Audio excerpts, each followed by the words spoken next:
काही महिन्यापूर्वी मीरा भाईंदर शहरात टॉरेन्स नावाच्या कंपनीने हजारो करोडो रुपयाचा स्कॅम केला होता.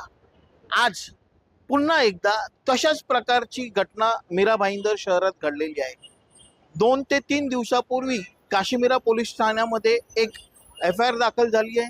त्यामध्ये मीरा भाईंदर शहरातील जवळपास 200 ते 500 नागरिकांनी 2 लाख, 3 लाख, 5 लाख वेगवेगळ्या गाड्यांसाठी भवानी LLP नावाच्या कंपनीला पैसे भरले होते.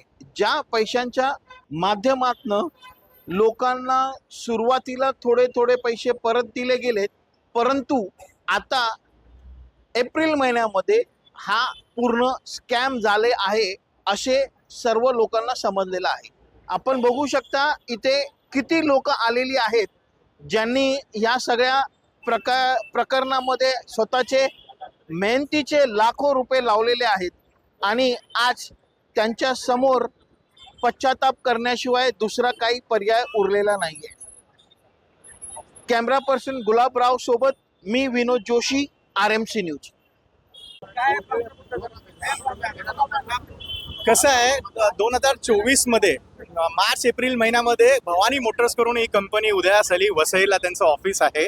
त्यांचे काही एजंट्स आपल्या मीरा भाईंदरमध्ये फिरत होते आणि त्यांनी लोकांना सांगितलं की तुम्ही 2.5 लाख रुपये द्या, तुम्हाला आम्ही ही गाडी देऊ, या गाडी तुमची आम्ही JNPT लावू, एअरपोर्टला लावू आणि त्याचे तुम्हाला EMI कट होऊन तुमच्या अकाउंटला 36,000 रुपये येतील.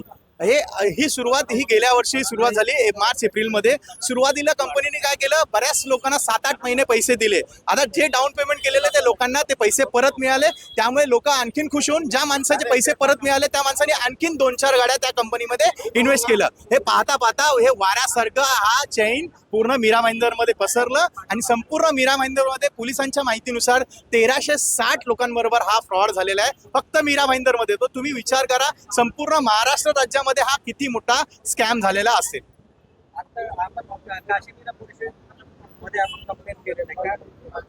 काशीमीरा पोलीस स्टेशनमध्ये आपण हे कंप्लेंट केलेले आहे की लोकांची जे पैसे यायचे होते, जे कंपनीने आम्हाला कमिटमेंट केलेली की तुम्हाला दर महिन्याला 36,000 येतील, गाडी वाईज होते. इनोवा घेतले तर तुम्हाला 49,000 येतील, थार रॉक्स घेतले तर तुम्हाला 70,000 पर्यंत पॅकेज येईल. हे पैसे येणे एप्रिल महिन्यामध्ये स्टॉप झाले आणि त्याच्यात काय झालं, जो मेन बॉस होता, हे एजंट लोकांनी काय सांगितलं, जेव्हा आम्ही एजंट लोकांकडे गेलो की बाबा आमचे पैसे येत नाही आहेत, तर एजंट लोकांनी सांगितलं जो मेन बॉस आहे त्यांचा 10 दिवसापासून फोन स्विच ऑफ आहे.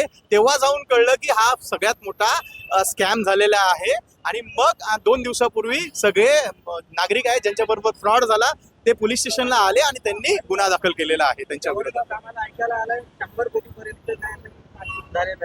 100 कोटी आता ते सांगता येत नाही, तो तपासाचा, पोलिसांच्या तपासाचा भाग आहे. जर आम्ही अंदाज लावायला गेलो तर हा किमान जर संपूर्ण महाराष्ट्राचा जर आकडा पकडला गेला तर हा 500 ते 1000 करोडच्या घरात जाण्याची शक्यता आहे, परंतु हा तपासाचा भाग आहे पोलिसांचा. लाईक, शेअर आणि सबस्क्राईब करायला विसरू नका.